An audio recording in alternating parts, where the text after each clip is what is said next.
नमस्कार। तो चलिए आज सफर करते हैं आधुनिक भारतीय इतिहास के उन 200 सालों का जिन्होंने भारत की तकदीर लिख दी। हम शुरू करेंगे 1757 की प्लासी की लड़ाई से, जहां से ब्रिटिश राज की नींव पड़ी, और पहुंचेंगे 1947 तक, जब भारत को आजादी मिली। हम उन बड़े बड़े टर्निंग पॉइंट्स को देखेंगे जिन्होंने इस देश का भविष्य तय किया।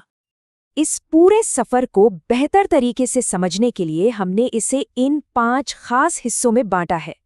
इससे हमें ये पता चलेगा कि कैसे एक घटना दूसरी की वजह बनी और कैसे भारत आखिरकार आजादी तक पहुंचा।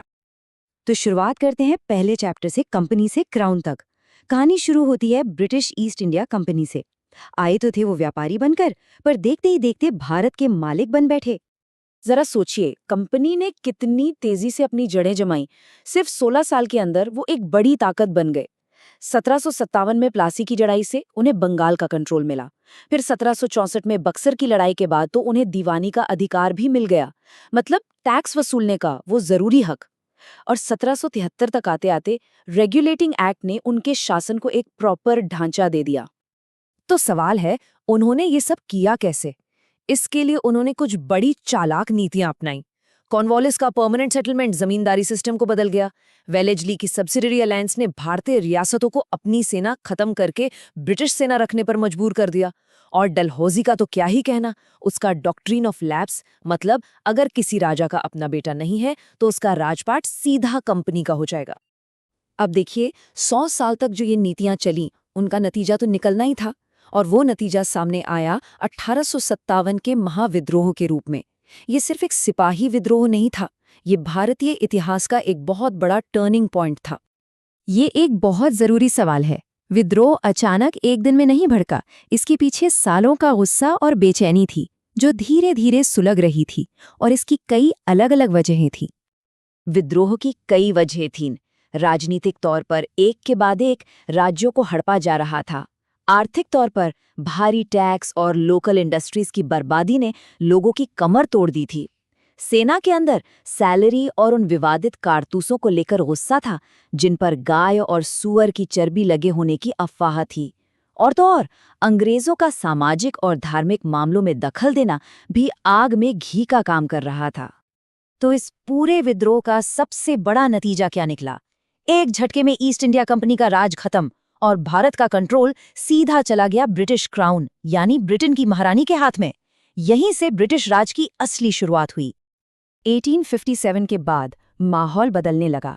भारत में एक नई सोच, एक नई जागृति आई। ये वो दौर था जब समाज, धर्म और राजनीति हर जगह नए नए विचार आ रहे थे, और पहली बार एक पूरे भारत का कॉन्सेप्ट बनने लगा था। इस जागृति की शुरुआत हुई सामाजिक सुधार आंदोलनों से, जैसे राजा राम मोहन राय का ब्रह्म समाज। उन्होंने सती प्रथा जैसी बुराइयों के खिलाफ आवाज उठाई और भारतीय समाज को मॉडर्न बनाने की कोशिश की। ठीक इसी तरह स्वामी दयानंद सरस्वती का आर्य समाज था, जिन्होंने वेदों की ओर लौटो का नारा दिया। और सिर्फ यही नहीं, स्वामी विवेकानंद, ईश्वर चंद्र विद्यासागर, इन सब ने मिलकर इस राष्ट्रीय चेतना की नींव रखी, जो आगे चलकर राष्ट्रवाद में बदली। और फिर आया साल 1885, एक बहुत बड़ा मोड़।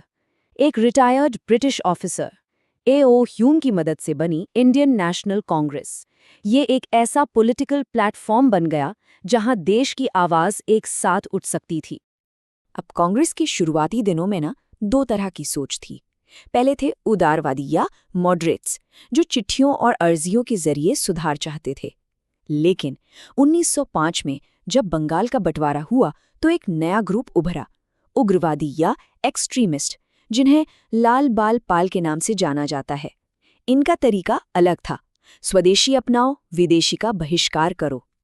और फिर 1915 में कहानी में एंट्री होती है महात्मा गांधी की।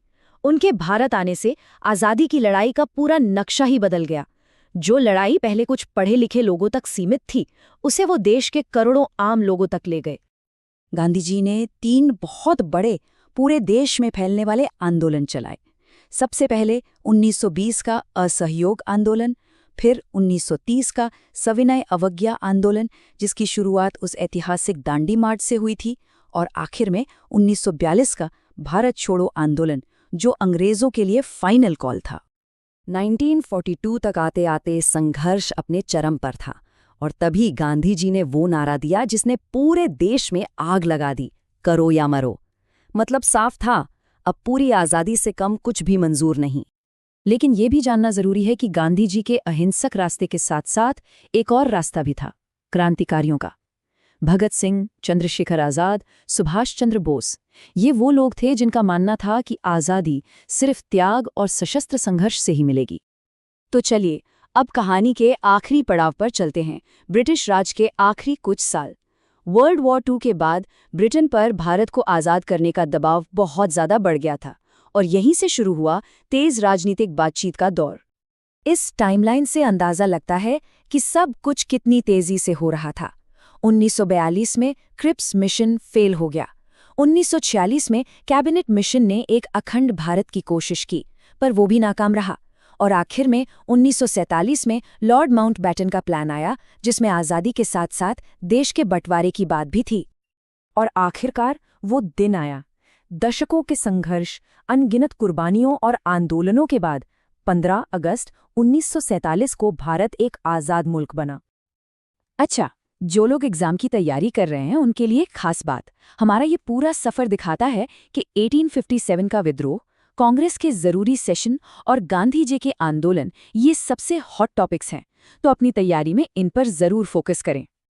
तो आखिर में एक सवाल छोड़ जाते हैं, 1947 की वो आज़ादी, क्या वो एक नई सुबह थी या बंटवारे के जख्मों के साथ एक टूटा हुआ आसमान? शायद दोनों ही। यही तो आज़ादी की वो दोहरी विरासत है जिसके बारे में हमें सोचना चाहिए।